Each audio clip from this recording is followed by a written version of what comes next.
you want me to do it? Oh, Got it. I'm getting hot in this. Good luck. Okay.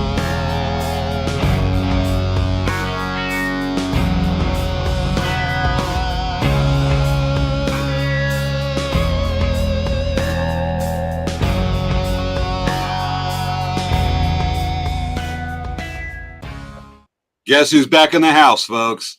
Can you believe it? I thought that Vicky was going to be on, and then all of a sudden James messaged me and is like, "Hey, I'm going to be on tonight." I'm like, "Dang it!" I've been home like a few days now. You're acting like this is a sudden thing, or you just like time moving slow. It's just funny to say that. Got it. I am going to. We got one person watching so far. Hello. The team is back together, folks. After a few weeks, I'm going to do the sharing is caring thing. Are you doing it too? Oh yeah, right. Totally. Hey Maya, you were at 9:51. You're 1 minute late. Yeah, Maya, what's up? We were on time. Caroline's on. Cool. Yay, Caroline. Happy Friday, y'all. All right, I'm doing a share. Okay. I'm going to do that. Laura live for this week's episode of Late Night Craft Talk with an exclamation point and share. Boom, done. Tag some people. I've done my sharing is caring, folks. I hope you're doing it too. And if what you are seeing right now are scenes from paddling the upper Yellowstone River just outside Garner, Montana, and just a bit north of the national park. We're doing this as a primer to show you some of the territory. There's a lot of story to go over tonight, folks. It's a lot. It's a lot. So we're going to be covering it. There's some neat stuff to share tonight. And that person in the boat, wait, is this Facebook or YouTube? The setup looks different. What do you Maya, mean? you're on YouTube. Yeah, I can see Maya's on YouTube because it's the little red rectangle. Yeah. Occasionally we get Twitch, but most of our comments come from Facebook, and now it's YouTube. Maya's exploring. Yes, let's see here. Okay, hello, Carol Ann. Okay, I'll be back. That means she must be going over back to Facebook. Oh, we got Carol Ann tonight. We're waiting for Joya.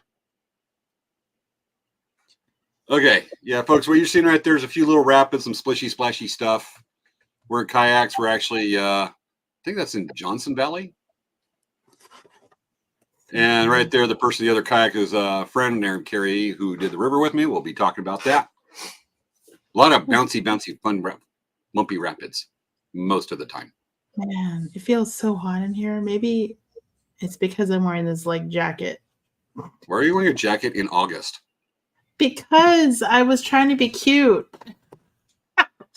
Well, with your like Sons of Anarchy skull logo on your shirt? Yeah, I need to put the fan on. I'm so hot. Gotcha. Looks like Maya's on Facebook now. She says, aha, I'm back. All right, folks. The YouTube version was weird for me, so I'm using Facebook. Okay, Maya. El Presidente. She can do what she wants. She's the president. Now, well, folks, while Svea's gone, taking off her Sons of Anarchy jacket, y'all, at 10:03, text Svea, you look cold, put on a jacket. Remember, 10:03. Thank you, Maya. Remember, 10:03. Message Svea, you look cold, put on your jacket. I know she can't hear me. All we're seeing is that Disney stuff and that blinky Disney Mickey Mouse kind of jack-o'-lantern thing. Okay. All right, folks, who else is watching? We got a bunch of people watching tonight. That's cool. All right. Hopefully you're going to miss my mom as much as you miss me. My mom will be back doing other stuff. She'll actually be making kind of a cameo next week. Well, we got some things to talk about, especially with James being demoted to stock boy. We're going to cover that next week, have some fun with it, but tonight it's all story, folks, from Montana. Remember, 10:03. Oh, you hear Princess Leia in the background there barking. Just remember, while Svea's not here, 10:03, message Svea, come comment on the show. Svea, you look cold. Put on a jacket. Okay. Can't wait to hear your kayak stories. Thank you, Carol Ann. All right. More pictures. This is all video. If you're wondering, this is okay. Get some messages here. All right. Now, if you're wondering, the pictures right here are actually taken from a GoPro Max, a 360 camera, and I just have it aimed forward right there, just showing the forward part. The last minute and a half will be from what's called inflatable kayak ducky. It'll show more rapids, and we're going to show some big ones tonight. Not huge, but respectable. I'll put it that way. All right. Folks, remember, the plan is 10:03. Svea's still gone. She can't hear me, obviously, because she'd yell if she could. Svea, you look cold. Nothing. Are you cold anymore? Or hot? You have that look on your face like I did something. I was naughty. I know, James. I already know. Every time I have to do something really quick, you immediately call the audience and say, hey, well, Svea is gone. This is what we're going to do. We're going to ask her where other shoe is. No, I don't. I didn't do it 2 weeks ago or 3 weeks ago. Okay. I would behave myself during those times. Okay. Busy stocking the shelves, apparently. Yes, I know. You were definitely working hard stocking those shelves. Wendy Hodge is in the house. Yay, Wendy. She was on the show 2 weeks ago. I got to finish watching that tomorrow. Actually, guess who I'm going to go see tomorrow?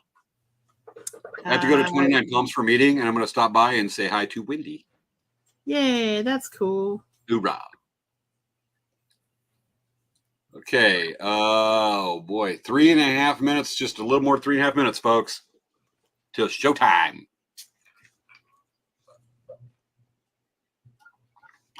I'm drinking water. I'm thirsty. All right. So, anything big happen while I was gone?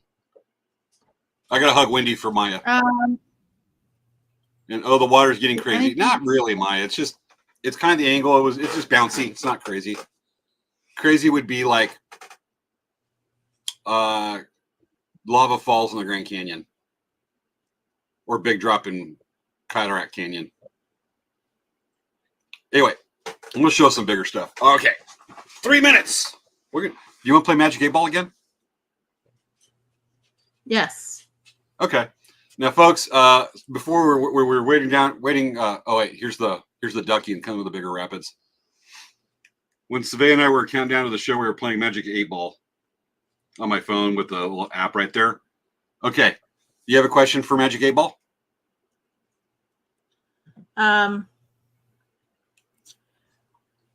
Should Vicky be Employee of the Month in August?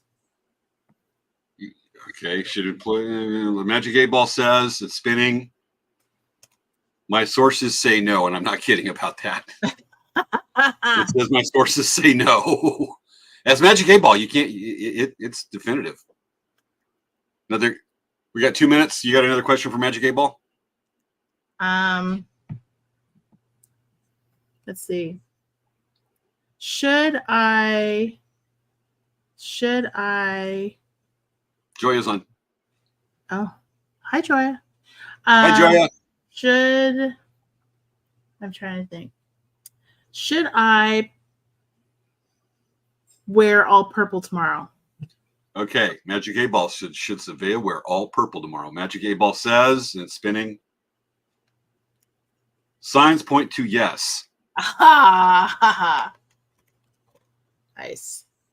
Okay, Wendy says somebody needs to hug Maya for me. Maya, if I see you one of the shows coming up. And Joya says yes. Okay, one more question. We got time for one more question for Magic 8 Ball. Oh, this is funny. Okay, so question for the Magic 8 Ball.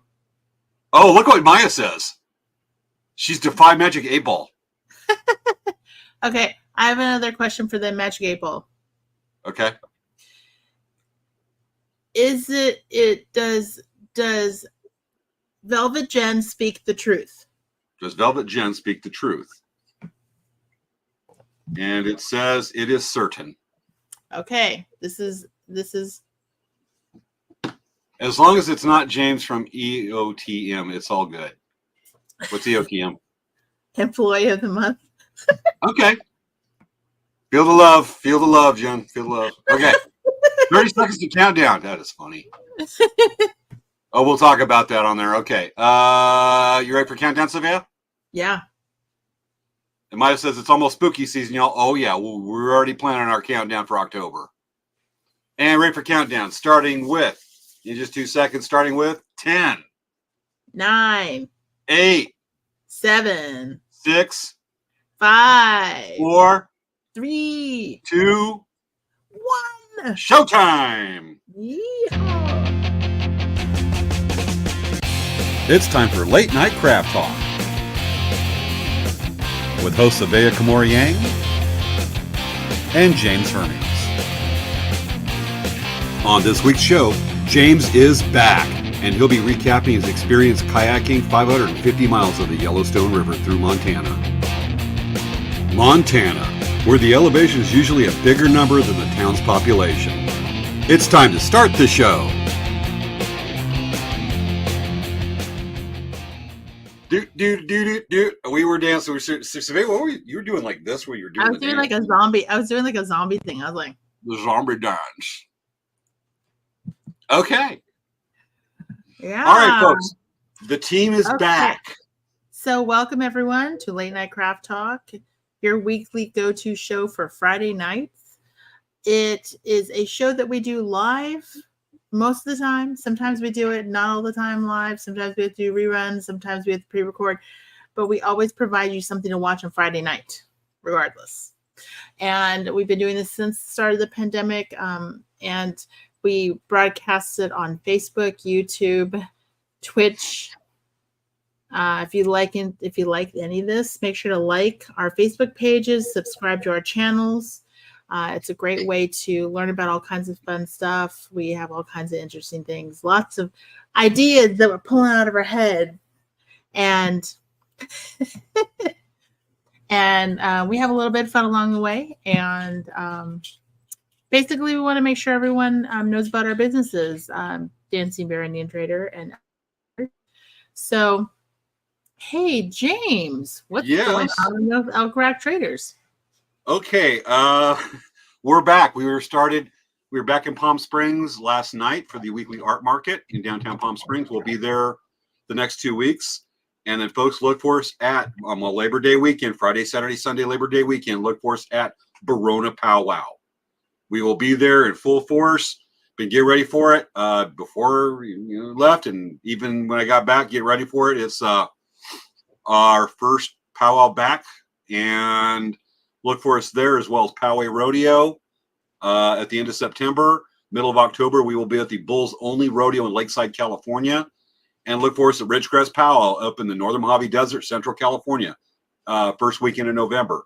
Otherwise, you can catch us at Palm Springs every week, but big one, fun one, Barona Powwow, Labor Day weekend coming up just a few weeks. So other than that, we're back, we're open, we're back in business, and that's what's going on with Elk Rack. What's going on with Dancing Bear? So we've had some busyness here. We are getting ready for the Bead Shop Hop, which is coming up the first weekend after Labor Day. It's 2 weekends in a row, Friday, Saturday, Sunday, the 5th through the 8th, and I believe the 13th and the 15th. So Friday, Saturday, Sunday, the 2nd and 3rd weekend of September.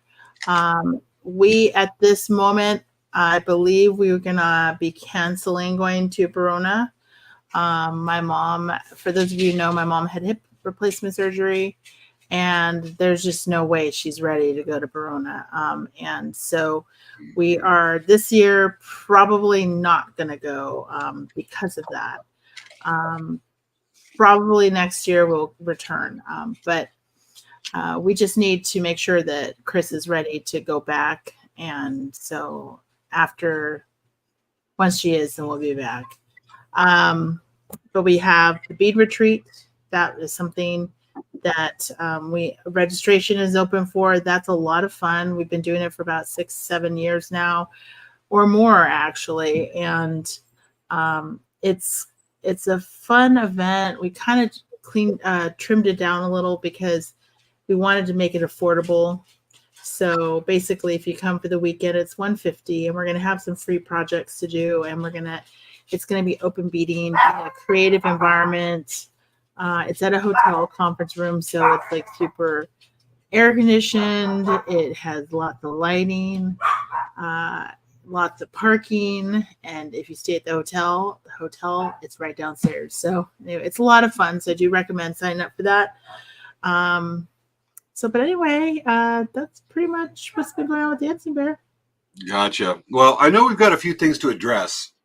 First of all, a few things to address in the last few weeks. Stock Boy issue. We're actually going to address that next week, folks. But I got to do a shout out, a thank you while I was gone to, of course, Svea. She had, she carried the show. My mom for co-hosting for a couple times, and Wendy Hodge coming on to do a guest spot a couple weeks ago. Thank you for covering. Apparently, it takes 2 or 3 people to cover James's faults and make up for it. I don't think that came out right, but it's not wanted to sound different. No, it sounded way not the way you wanted to sound. Yeah. Okay. Thank you for all for covering me while I decided to go wander around the countryside. Okay. We'll blame that on we'll blame the first part of that where it sounded wrong on aphasia or something, because might be. Okay. You're welcome, James. Yes, Maya, they did an amazing job on that one. We'll be having fun with some of that stuff, especially, the change of the opening. I got to tell you, when I watched the show, Svea and I were talking while I was on the river, and I watched the show typically 1 or 2 days after where I get good reception. And I would actually watch segments of it. Would be a flat, kind of a calm part of river, and I'd watch it for a few minutes. I was laughing. I love the way y'all slammed me. That was great. Yeah, it was so much fun. Oh my goch.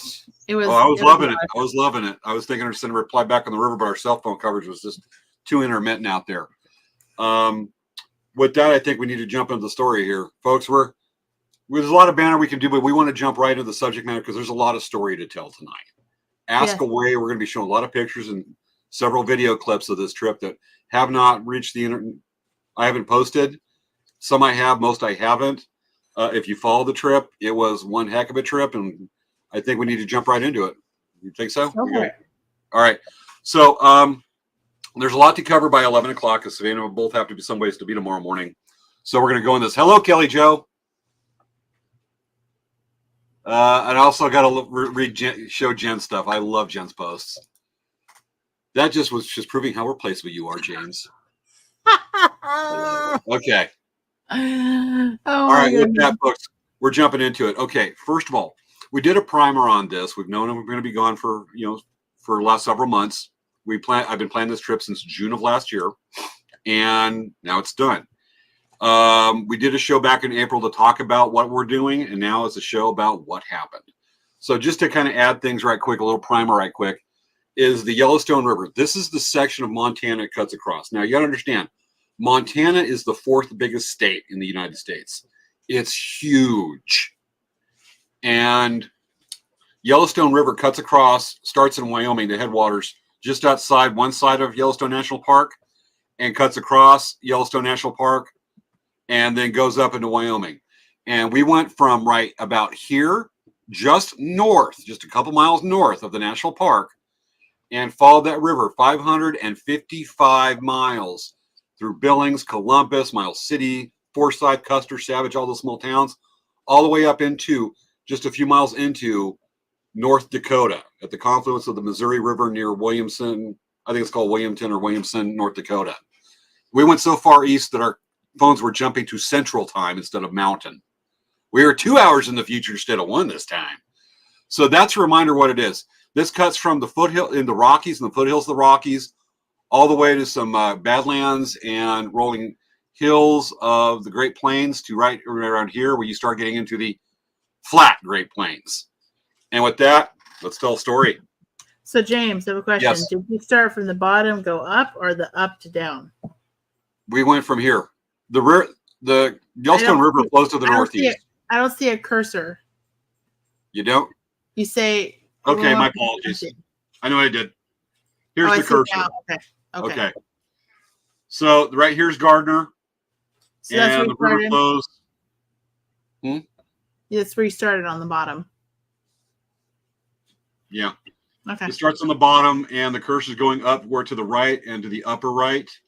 So it flows kind of northeast, east-northeast, up into Montana. And actually, it empties to the Missouri River only about 70 miles from the Canadian border. So, James, I have a question for you. Yep. Was it hard to go up the planet?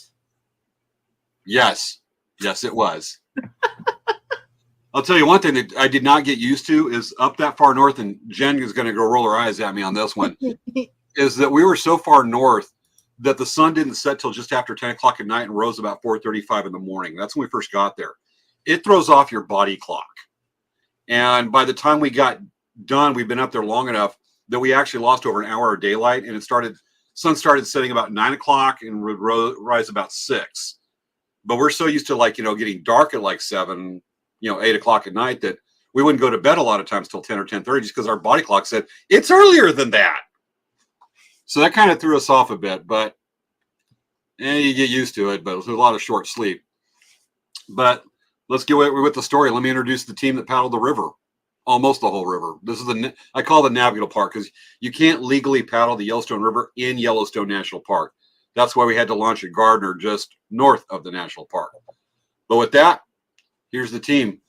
So you're looking at right there is myself and a good friend of mine named Carrie Fife. I've known her several years.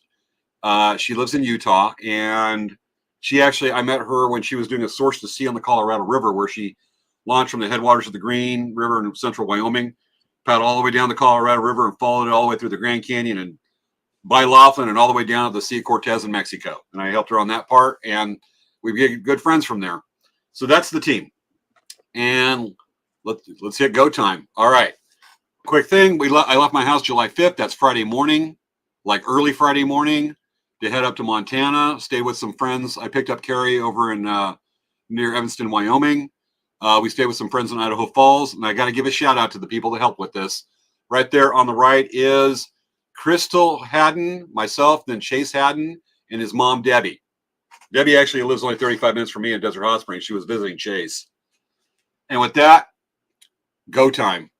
What you're looking here is we launched on Monday, July 8th, and we started the whitewater section. You're seeing right there in the picture on the left, you're seeing Kristen Fife Johnson, Carrie's sister, and then her husband Adam, and then Carrie and myself. We were paddling what's called initially, because we're doing the whitewater section. Carrie in the picture on the right, so what's called a pack raft. I'm in an inflatable kayak that's called a ducky. I actually got from a friend of the show, Helen Howard. And Kristen and Adam are both what's called a cataract. And that's what we're in. And that's when we started paddling. And let's see here. A lot of things. So when we were doing this is what it actually looks like, that whitewater section below Gardner. And it's either, I think it's called Paradise Valley. And then we hit the bigger whitewater. But this is what the whitewater looked like when we started. Okay, paddling, sea kayak, plane flying, reaching whitewater and ducky. Okay, this is what the whitewater looked like. It's some pretty good whitewater, but just bouncy waves. That's Kristen and Adam in the cataract. And just bouncy stuff. And we could have probably done these with kayaks, but we were in the ducky because of what was coming. And mind you, look at that scenery. Look at the foothills of the rock. It is. The volume of the video is really loud. Can you adjust the volume down a little? Yeah, let me get it.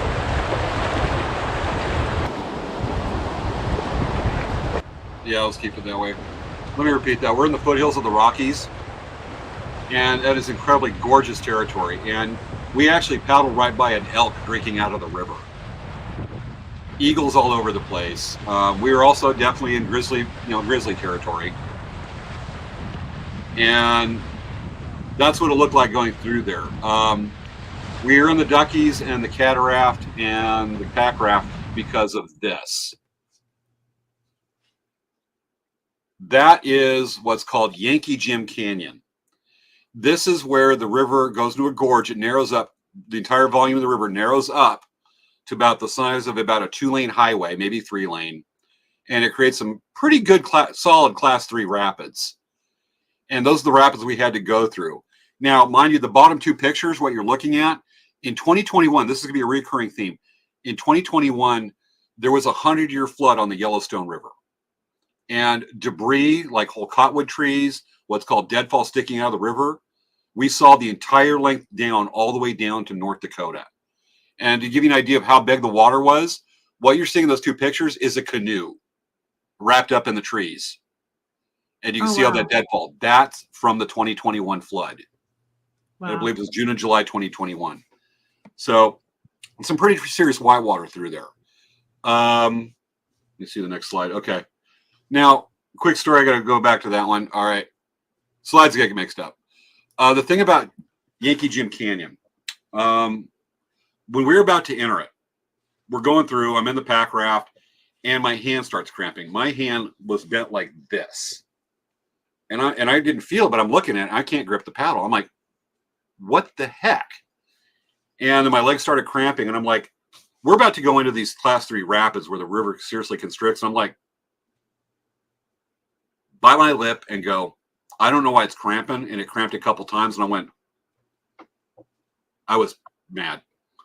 But I knew what the responsible thing was. I told Carrie, and I said, I'm out. I'm not going to be a danger and have my hand cramp when I need to maneuver around these rocks in Yankee Jim. And she goes, she didn't like it. Nobody liked it, but we went, okay. So I took out to what's called a fishing access point. And her, Kristen, and Adam went through Yankee Jim and came back. And then she came back on the Forerunner and came and picked me up. So I missed that 4 miles. I wasn't happy about it. Probably magnesium, probably dehydrated or something that caused the hand to cramp. I've never had that happen. But, you know, I look at bigger signs and things in bigger ways. I wasn't meant for that day. Yeah. Which means I'm going back to Montana to go paddle Yankee Jim next summer. Okay. So doing a road trip back there. But unfortunately, this isn't the one time I had to skip a part of the river for freakish reasons. Day 2, the plan was to take the Forerunner. We took our kayaks off. And that's when I got to go meet this cool dude. This right here, and big thanks to him. This is Matt Green.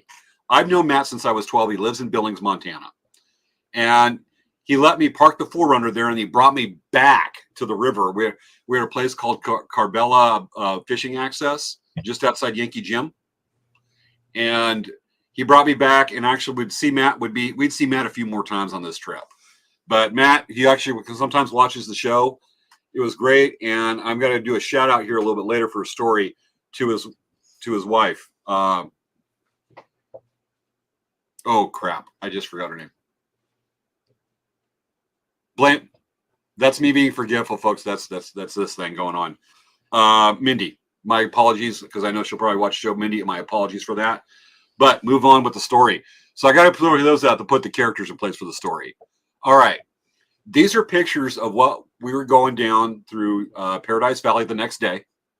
We had one more day with Karen and I were in the kayaks, and Kristen and Adam were in their cataract.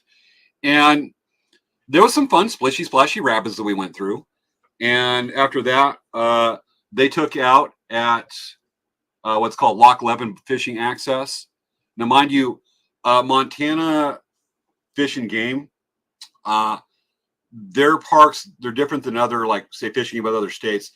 They have their officers that are normally known as game wardens, and they maintain a fishing access on a lot of rivers. And mainly we saw it in the Yellowstone. Every 15 to 30 miles, there's a fishing access point, because a lot of the river is privately owned land. There's very little BLM land. So the state maintains these places for paddlers to access the river and fishermen to get to it without trespassing. And Montana has done an excellent job at that.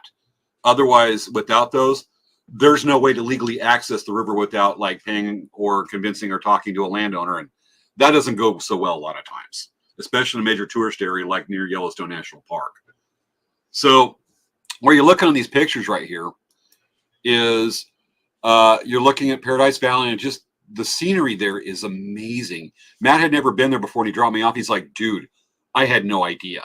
The place is just crazy cool, the foothills.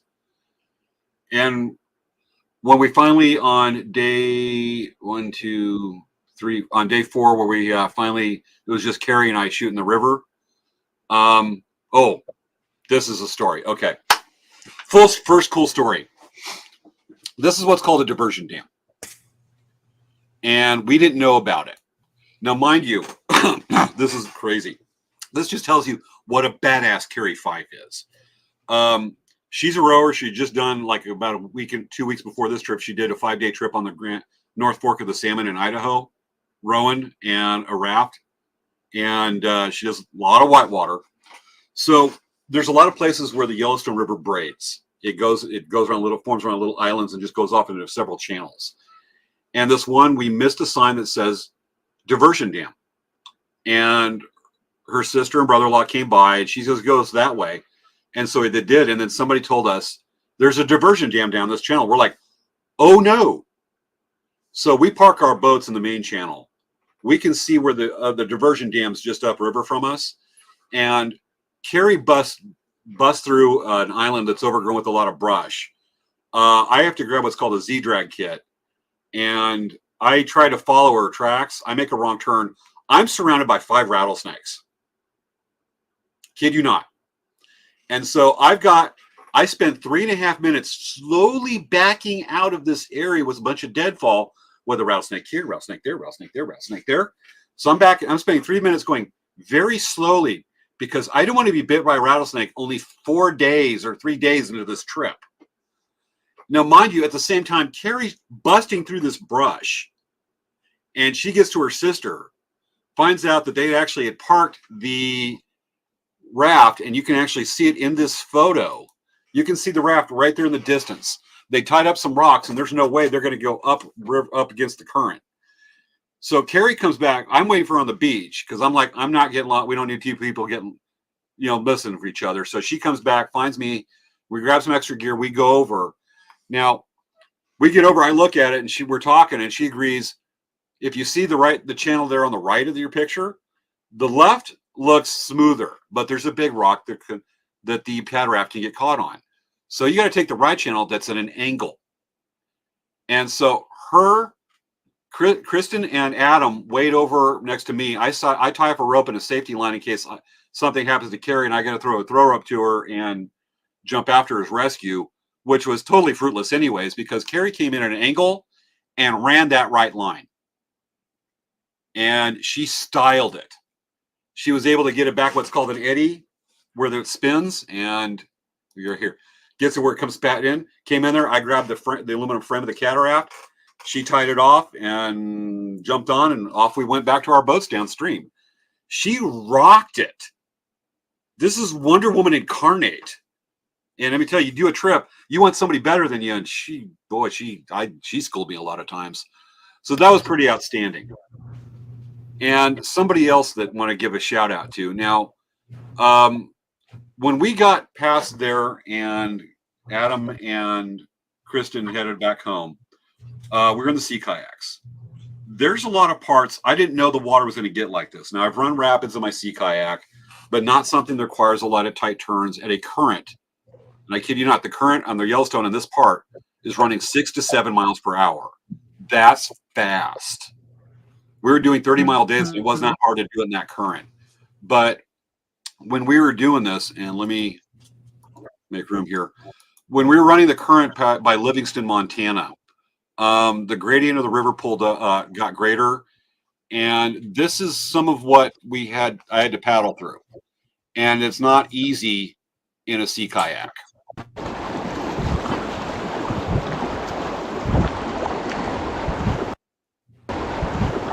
Bring down the volume.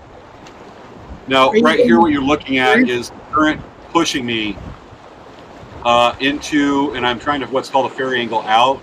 But you see the rapids off to the right. There's a lot of rock sticking out of there. Yeah, there's a lot of rock sticking out of there, and it would have pushed me directly in there. What I typically did was try to go to the inside of those rapids, but there's so much water pushing out that was pushing me, and I have to go through there. And they were wide and they were big. They don't look like that in the video. What you don't see is on those rocks you see right here, just in front, there's another channel of water. This is where it braids a little bit. And I actually had to stop, get out of the kayak, lead it over and around to the other channel so I could get into those rapids at a right angle. Carrie, with her skill and her shorter boat, that's actually somewhat designed for whitewater, was able to just go through those. My kayak in that kind of water turns like a battleship, slowly. And so I had to get out and line it and get back in the kayak and shoot at a different angle so I could get just to the inside of those rapids. there were times I couldn't do that. And so the water and the tide turns was more than I got experience for and I expected. And I actually, once we got into Livingston, actually had to call one of the kayak canoe outfitters, fishing outfitters, to ask, hey, what do you know about the river? Because we don't know what's coming up. And the guy that answers says, I'd recommend you portage the next couple of miles. You get out. Kerry can handle it. He's like, I recommend you don't do it in that long a boat, and that narrow. And as much as I bit my lip a second time, I agreed. 6 miles I missed to the river. I actually thought it was only be 2 miles. It was 6. I'm going back next summer to paddle that 10 miles, specifically those 10 miles to do that. So Kerry paddled the entire Navajo River. I'm short 10 miles. So, but you know, when you count how much, what the risk factor is, because I could have done it, I could have been fearless. But when you count the risk factor of what could be damaged and what's there, I played it cautious instead of just daring. And I don't like it. You don't like those questions because there's a bravado in you that doesn't like missing it. But come back later to paddle it is what I figure. Now, the guy that moved me, this is cool. The picture you're seeing now is actually, that guy's the guy that we ran into now that moved me around the dam. That's him at Yellowstone National Park a couple days after we got done with paddling the river. We ran into him over by the upper falls at the Grand Canyon of the Yellowstone. And folks, you're looking at, his name is Brogan Ballard. And I just want to show the picture right there. Brogan moved me around, porched me around with no cost and says, I just love what you're doing. I think it is badass. And moved us around, had a great conversation. Brogan is one of those river people. You can tell that some people are guides because it's just a job or they do it. Brogan cares about other people. He loves the river and he loves the community. He's the real deal. And loved meeting him the first time. And then when we met him the second time, a few weeks later at the national park, was crazy. And I want to give a shout out that if any of you are looking for a fly fishing guide in the Yellowstone River between Billings and Gardner, contact this guy. He is the real deal. There's his information. He works for Yellowstone River Outfitters. Like I said, the guy cares about the river community. He's a member of it. And I'm going to go up and meet him again next summer. But I want to give that shout out to Brogan. Brogan, you are amazing, bro. We've texted back and forth. And folks, you're going up there, take that information. With that, next part. We might have to zoom in one of those pictures, but we still had light water rapids. I got the hang of it and still got it better with the turns and all that. There's some trouble, but eventually you get better at it. When we were between Livingston and Columbus, we still had a lot of whitewater. There's this thing called the Yellowstone float. And the Yellowstone float is started off in the 80s as a way to go over and pick up trash along the river. And it's basically evolved over to the last few years to become a booze cruise.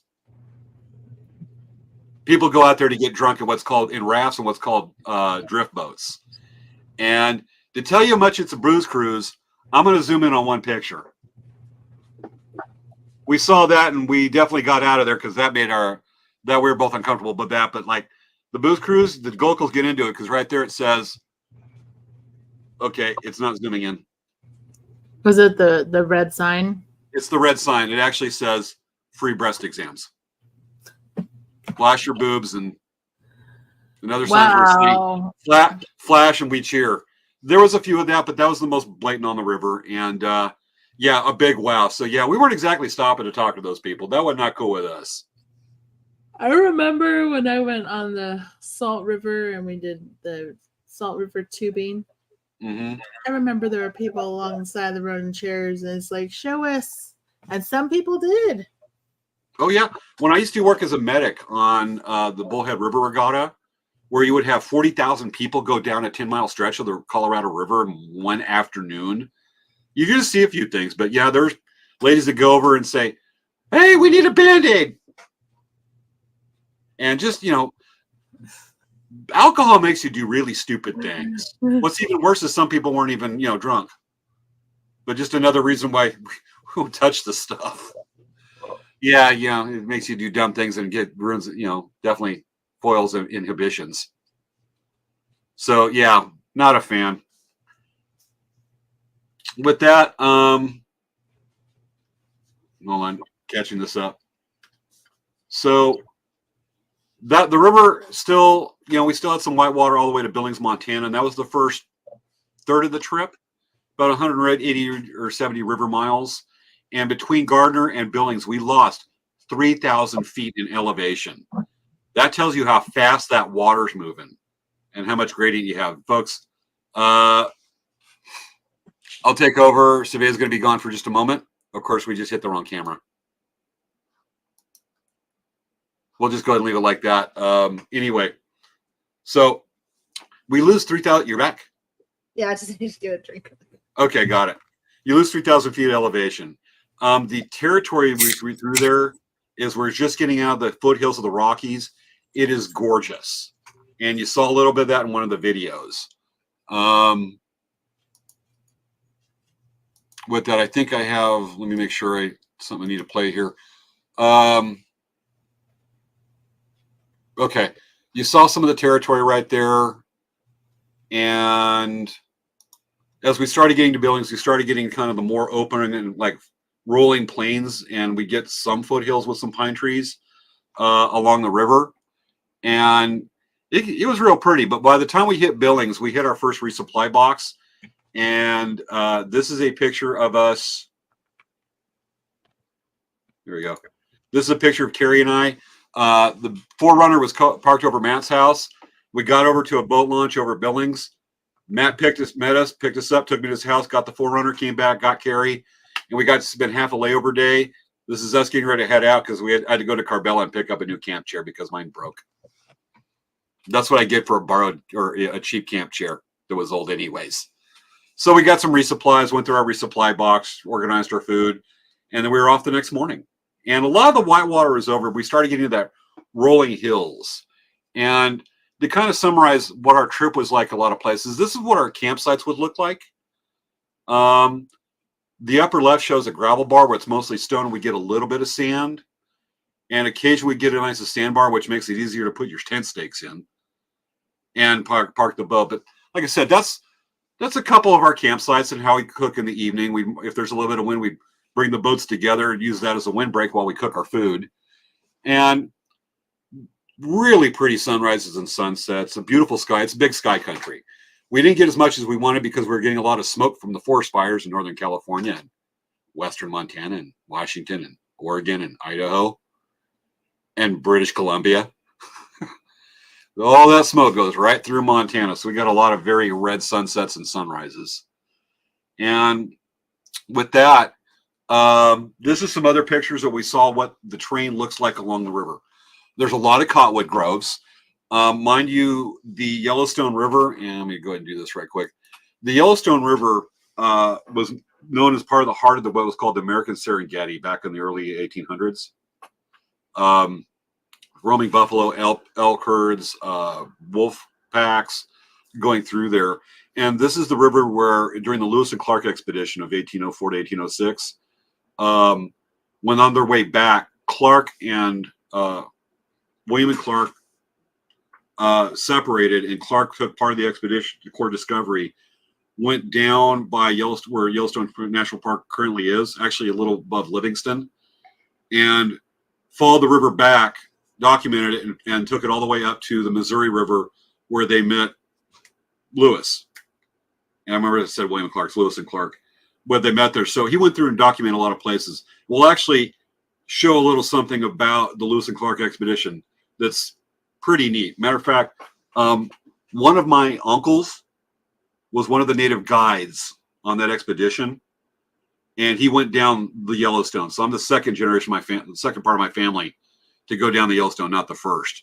So kind of a neat little connection right there. A lot of people thought, the few people that I told about that on the trip, thought that was pretty dang cool. Now, to show what things look like, you can see kind of the open rolling prairie right there in the lower left. Freeways and train tracks parallel much of the Yellowstone. So we were always within sound sometimes too much of the trains at night, but you just get used to it. Teepee right there in the upper left. And when I talked about the deadfall on there, and I think I can zoom on here, this is what the deadfall looked like along the river. We would have whole stretches of the river where we're having to dodge around whole cottonwood trees from the high water that came down. And these are what's called deadfall or strainers when they're in the river. And there were some places where the river braided that it was, that's new, that braided that created some hazards through there. We really had to pick our way through this sometimes. But you just follow the main flow, the main current of the water, the river, and usually pretty safe. And that brings us to the Lewis and Clark Interpretive Center, or what's called Pompey's Pillar, and the Lewis and Clark Interpretive Center. This was our first side trip we wanted to do. There is a sandstone butte about 25 miles downriver from Billings that is considered a geologic anomaly. And there's old petroglyph sites on there, which just makes it just beyond sacred to me right there. But on there is the only physical evidence from the core discovery. What you're looking at right here is the only physical evidence. You're looking at William Clark, you're looking at W. Clark's signature from July 25th, 1806. He signed the butte. Wow. And that's the only physical sign of the core of discovery. And it's in a big glass case. It's considered a national treasure. It's majorly historic. How did I do that again? I think you scrolled it out. So what you're seeing in these other pictures is you're looking at a picture of the Yellowstone River on top of the sandstone butte. And you're also in the interpretive center, which, folks, if you ever go through there, never mind the opinions about the core discovery and history right there. Go for what it is. The center there has some amazing displays. You're looking in the upper right, a bull boat made from buffalo hide used to go down the river. You're looking on the left, a recreation of the cottonwood canoes that the core discovery used to go up the Missouri, down the Missouri, and also down the Yellowstone. Those things are enormous and they're heavy. And Clark would sometimes go up to 70 miles a day with his group in these things to get down the Yellowstone. That's amazing. But they carved these out of cottonwood trees, and that's what that's right there. But the thing I really appreciate about the Discovery Center or Interpretive Center was this: flying around this sculpture of a lodge, of a teepee, were the flags of each Native nation who are in that part of Montana, including the Crow, the Cheyenne, Lakota, Blackfoot flags are all there. And you see the teepee sculpture right there. You see some parts of it. I didn't take pictures of all of it, but absolutely sophisticated, elegant, a surprise, and I loved it. And it's highly appreciated, even though those are my nation. But as a cousin, I got to say, I loved it. It was a great representation of the tribes, and they did a great job of remembering and recognizing the tribes of that area. And just great stuff. With that, cool. I'm going to jam through this. With that came our next challenge. Okay, talk about the wildlife. We saw, come on, Thingy. We saw a lot of elk, antelope, a lot of deer, mainly deer. We saw past Billings, we saw mainly deer. We saw some beaver. The bison you see right there is actually a picture from the national park. We drove right by that guy. And in the background is the Yellowstone River. But what we saw a lot of were eagles. We counted over 250 eagles on this trip. We saw more eagles than any other bird. In 1 2-day stretch past Billings, we counted over 80 of them in 2 days. Wow. It was something. And that actually got me, let's see. With that, we actually got one of my favorite videos I've ever taken of an eagle. And this is it. Eagle eating a fish. And boy, he was focused. I was 12 feet from this guy filming this. He was so entrenched in that fish. He's just like, I don't care. Normally they fly away when you get that, especially that close. But that's me floating the kayak trying to hold my phone steady. But that was pretty extraordinary. And he had to say hi right there. And with that, that's not even the most impressive of the wildlife we saw. One of my personal favorite pictures is this one. Here we go. Is the dragonfly floating in front of Mr. Sprinkles. Now, a lot of you, Cool. I love that, but that's not the most impressive. The best wildlife encounter we had, mind you folks, this is Mr. Sprinkles.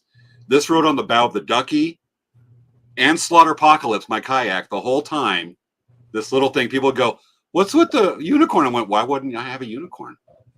But this thing rides on the bow of my boat everywhere, including over 500 miles of the Yellowstone. But okay, the coolest encounter, the wildlife encounter we had, was the most chill of the wildlife we saw, and probably the coolest. He's just a cool dude. This is the Fonzie of wildlife, folks. We bring you Blueberry, the toad. Gotta explain it now. Blueberry is okay. Let me show why we love Blueberry. Now, when we were cooking one night, Carrie's got this big sand mat, and I'm looking for it. Honky tonk. I'm looking for the video with Blueberry. Oh, there it is.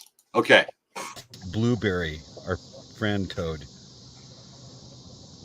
He's been like feeding. We're trying to feed him with his little tongue flicking out to get a bug. Blueberry just hung out with us the whole evening. Well, as soon as I start filming, Really? eating again. He was just hanging out, eating flies, and just hanging out on the sand mat. Out, has not left the sand mat here. Just hopping around checking stuff out. Like what? I'm cooking dinner. He hops up to my chair, then he hangs on the sand mat, then hung around Carrie's tent all night. Like his tongue was coming out and like actually hitting the bag. Maybe Blueberry was waiting for her to kiss him so he could turn him into a prince. I don't know what it is, but he's just hanging out eating flies, but he's just right there. And we're like, Blueberry is the coolest. He's the Fonz of wildlife, of toads, of any wildlife right there. We like Blueberry. We paddled that whole river just so we could meet somebody cool like Blueberry. We just call him Blueberry because we were making a dessert and we had blueberries in it, so we just named him Blueberry. Mm-hmm. So Blueberry's awesome. With that came our next adventure. A few days after leaving Billings, we had this happen. Let me get it up. Okay, where is it? And a lot of you probably saw this on Facebook. We had a little weather go through. So right now we're in about a 50 mile an hour wind, 50, 45, 50 mile an hour winds. All right, take it. We're 40 mile an hour winds. I just don't like to go like crazy. Carrie's holding our dining spot. We're about to cook dinner. Let's put a tent away. That's my tent. We just flew down and drove. It's cold and it's hailing. Jerry, say hi. Hi. I can't believe I took a bath today. What a waste. We did laundry today. We did frickin' laundry. And it's raining and hailing. Look at that mud on my face. Yeah, I was gonna say, was that mud? Well, that was mud. It was just because the wind going, the dust were originally from the wind, and then it started hailing on us. We're both muddy. Of course, it's mostly on me right there. But we've actually figured, and talking to a couple people, we didn't realize that same storm in Miles City, not too far from us, knocked out electricity to a lot of the town for about 2 days. That same storm. And they said it was blowing at 60 miles an hour. So we're like, oh, that was 60 mile an hour winds. And it wrecked my tent. You can see it right there on the upper right. Killed my tent. I was able to, ruin the rain fly. I was able to rescue the poles a little bit by splinting it. And you can see that in the lower left. There's our rain fly that we were trying to hide under from bugs and stuff because we had a mosquito netting that got just blown down, and we didn't mess with it pretty much after the rest of the trip. And the lower right is where we actually like had put down in case because another storm was coming. We put all our stuff away, packed the kayaks, so it's a safe place to put it, and just use that as rain cover. And so it was fun, but the rain and the storm came in pretty late. And this is some of the pictures from that storm that we had. It was nothing like that one that dropped all that hail on us. This was around us and almost not quite on top of us. But while this is going, the moon was at such an angle and the storm moving away from us that we saw something that is very rare, a rainbow at night. The picture doesn't do it justice. It was incredible. Rainbow at night. So we got to see that. My tent was trashed. We were still in the river another couple of weeks. We still had a few hundred miles to go. And so I called Matt and said, dude, or I texted Matt and said, is there any way you can meet me, dude? I will owe you big time. I'll pay your gas. Well, as it happens to be, his wife, Mindy, was free that day and actually drove about 70 miles out of Billings to come meet us over there. I forget the name of the town we're at. Met us at Fishing Access. So that next day, I had my one-man tent that I just grabbed like literally last minute before I left my house, thinking I might need this. And so Mindy came over, brought me the tent, took the other tent, took it back to her house and put it back in the 4Runner. So big thank yous to Mindy Green for doing that.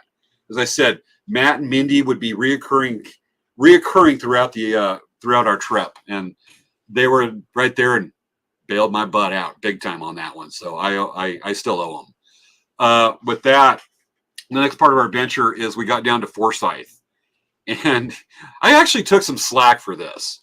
I'm gonna slam through the rest of the presentation, folks, and get through the bullet points. But let me actually. So right now we're in about. I gotta remove that. I gotta remove a couple videos or eat up RAM on us. Okay.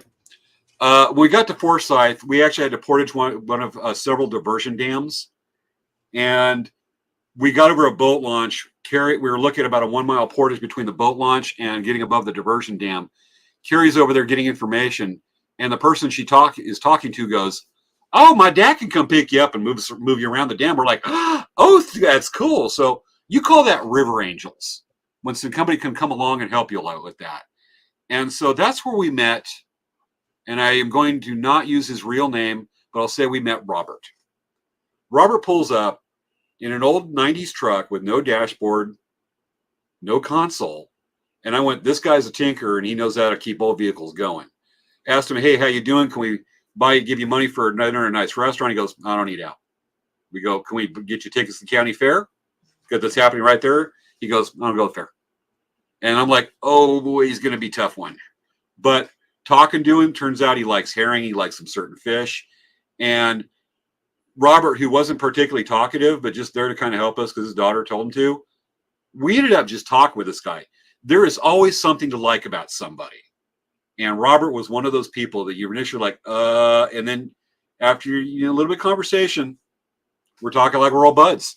So big thank you to y'all. If you ever catch the show and you see me talking, I'm trying to maintain privacy with that, but pretty dang cool. With that, this is the dam we had to portage around.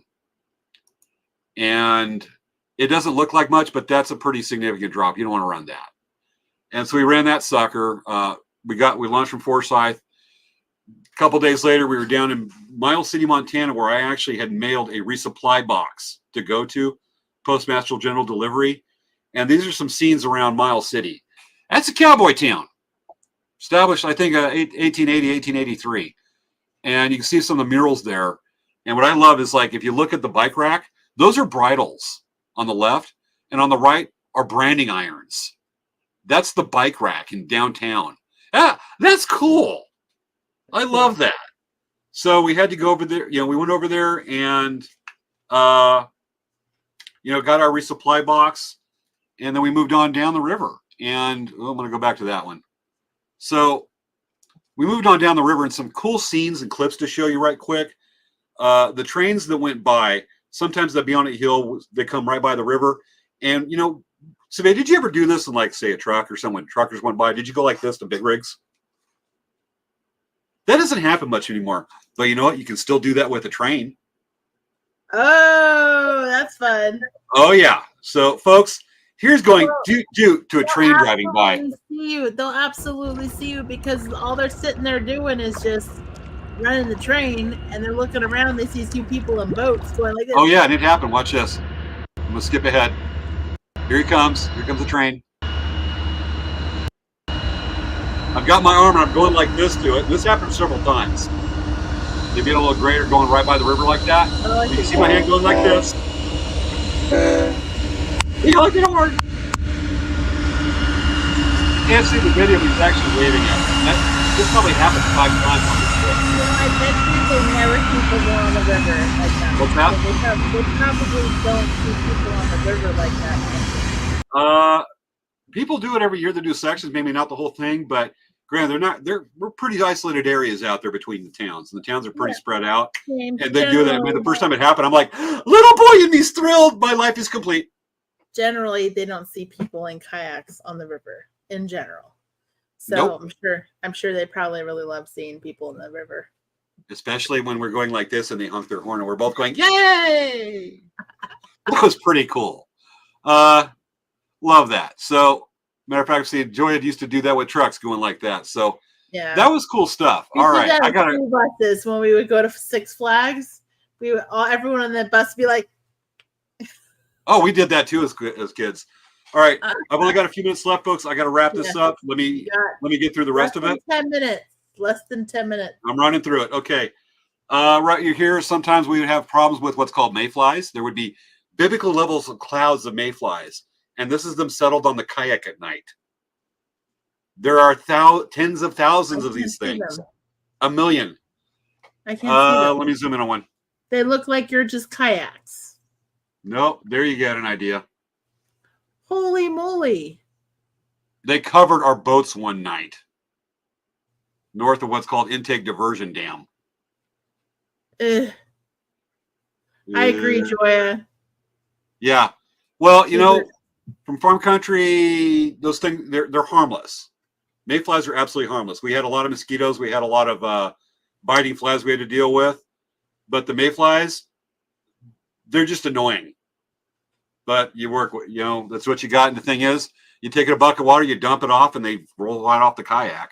This is late at night. You should have seen, I didn't get pictures the next morning. It was even bigger. With that, going to go through this. This is our final couple days on the river. As it gets to North Dakota, you start getting the flat plains. The river current slows down. And these pictures are entirely from North Dakota. And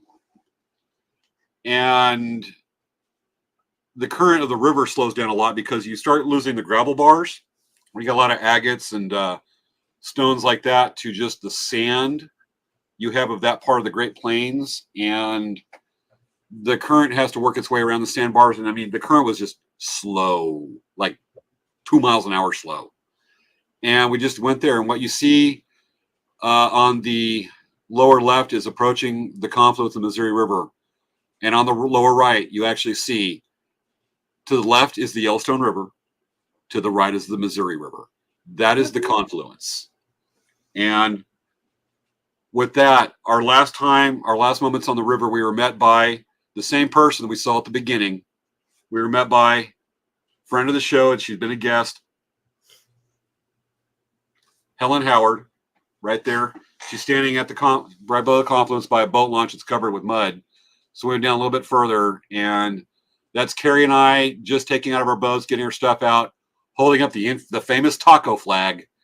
And that is us after paddling. Carrie, 555 miles, me, 545 miles of the Yellowstone River. And with that, I actually want to play a short thing here and do a voiceover to this to kind of give our collective emotions at the time of what we felt paddling the river. And with that,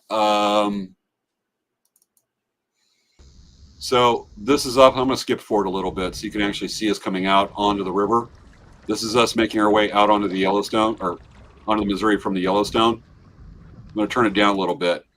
And with that, I want to kind of cover something here that covered our emotions of this. Remember, you folks, this took 22 days to do this from start to finish. There we are on the There's the Yellowstone over there. Kara's taking a picture upriver of the Missouri. And when you finish a long trip like this, you actually feel The big three mud. distinct emotions when you reach the end of a trip like paddling the Yellowstone. Anticipation to see the end of the river, to see what it's like as a whole, to what it reveals, and that end point. You feel sadness that the trip is ending because it's so incredible. Just seeing how the river changes its faces, how it changes to different environments. And lastly, the third, the reverence you feel for what the river has shown you on this. And, you know, the river was our drinking water as well as our highway doing this. And, you know, I do a lot of thinking when I do long road trips. Jen, please, no jokes on that one. But as I was driving home in my final few miles before reaching home, and I got home Monday, was that I was heading into a sunset. Sun was setting, of course. And this is after being gone for 5 weeks paddling the river. And not only did we paddle the river, I got to visit old friends, Chase, Matt, meeting Helen a couple times as an old friend. And I also got to meet amazing people like Brock. I'm bad with names. I know I'm getting the name wrong again. My apologies. But meeting the guide from Livingston that rescued us, that became new friends. And leaving my big size 12 footprints in a new place on a river I'd never seen before, in a part of the country I'd never been before. And it reminded me some lessons I want to replay that, you know, doing this, the lessons taken back is treat old friends like family and treat new friends like they will become old friends. Never take anyone for granted. Make thank you sincere. Never treat anyone like you will never see them again. And small gestures can leave big positive impressions. Always be willing to pay it forward and always be willing to be yourself, but don't be an a-hole. Always be willing to explore new places or to explore old places in new ways. And remember that sometimes ridiculous ideas can yield some epic results. And as that video is done playing, I'm just going to say that nature always knows best. So you got to go with the flow and learn to read the water to go with the flow. And every river has its own distinct song. And if you can hear it, you can experience, you can feel it, consider yourself blessed. Because sometimes the song may be in experiences and memories you have, the positive and the stuff you share with people. And with that, that was us paddling the Yellowstone River. There's some parts I skipped, obviously, but you got the gist of what happened. There was a lot of incredible moments when you paddle it. Make sure you take somebody better at doing everything than you. In this case, Carrie Fife. So big thanks to her. But I want to give thank yous to the following people just because they helped bring it together, made it such an amazing trip. Is Matt and Mindy Green, who bailed me out twice. Chase and Crystal Haddon for giving a couple wayward kayakers a place to stay on the way up and the way back. Brogan Ballard from Yellowstone Outfitters for moving me around. And Brogan, if you watch this, dude, great meeting you again and seeing you at Yellowstone National Park. Kristen Fife Johnson and Adam Johnson, Carrie's brother-in-law and sister, for being a part of the trip in the beginning. Erica Bonitz and family. If you watch the show, you know why you did. Helen Howard for being at the beginning and the end. And mind you, when we got to Helen drove from Fort Benton on the west part of Montana, across Montana, all the way to North Dakota to come pick us up and take us down to my cart Billings. Montana is huge. And not only did Helen meet us there, when we took out, she had a plate of pad thai and a plate of cheesecake waiting for us. Nice. Everybody needs a friend like Helen at the end of the trip to meet them, to make them go, dang, that's nice. So you need that. And the other thank you goes to Carrie Fife for putting up my butt and saving my butt a few times. She could have done this trip without me. I couldn't have done it without her. And that's the god-awful truth. Gosh darn truth. And the people that live along the Yellowstone River and to Montana Fish and Wildlife Parks for making it so it's accessible so we can do a trip like this. But those are the thank yous I want to give. And we're literally 30 seconds left. Yeah.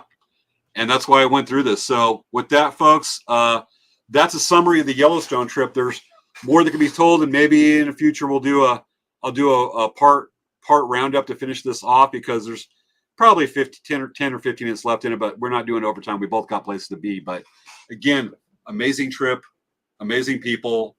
And I did watch the shows on the river, and special thanks to my mom, Wendy, and Svea for running the show when I wasn't there and making it better. Unfortunately, I came back and brought it back down to a certain level. So we got anything we need to go over? Questions? Well, we don't have time. We don't have time. But hey, everyone, thank you so much for joining us. We're going to be live next week. I'm going to be going to D23, so I'm going to take lots of pictures, and I'll talk all about it next week. So that'll be some fun stuff. I don't know if you saw my Mickey pumpkin in the back. Starting to decorate my Mickeys and my Halloween stuff already.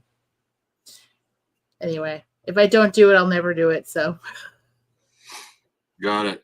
September and October are too busy to decorate, so I need to decorate in August, which makes me happy because I love Halloween. So I got to take a camera and do some touring around like Home Depot when they have the really awesome decorations start coming out. You know, there's some places already putting out Christmas. yes. Surprise, surprise. All right.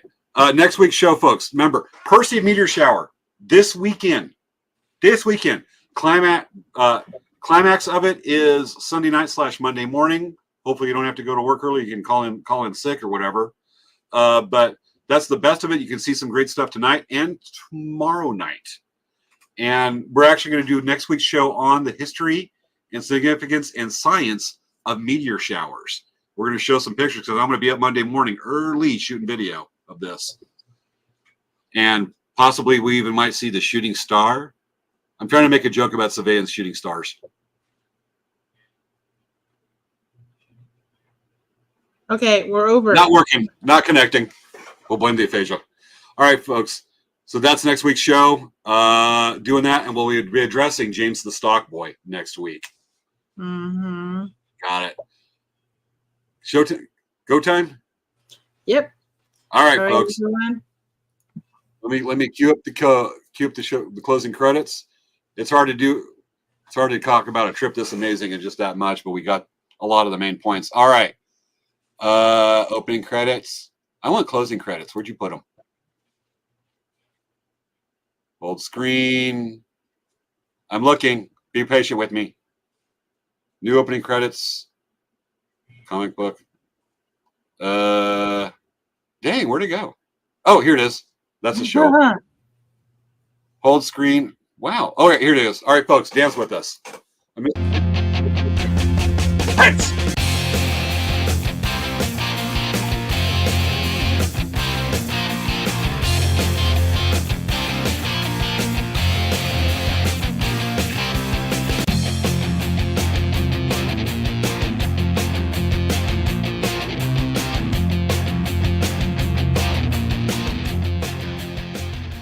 Aw, ain't he cute?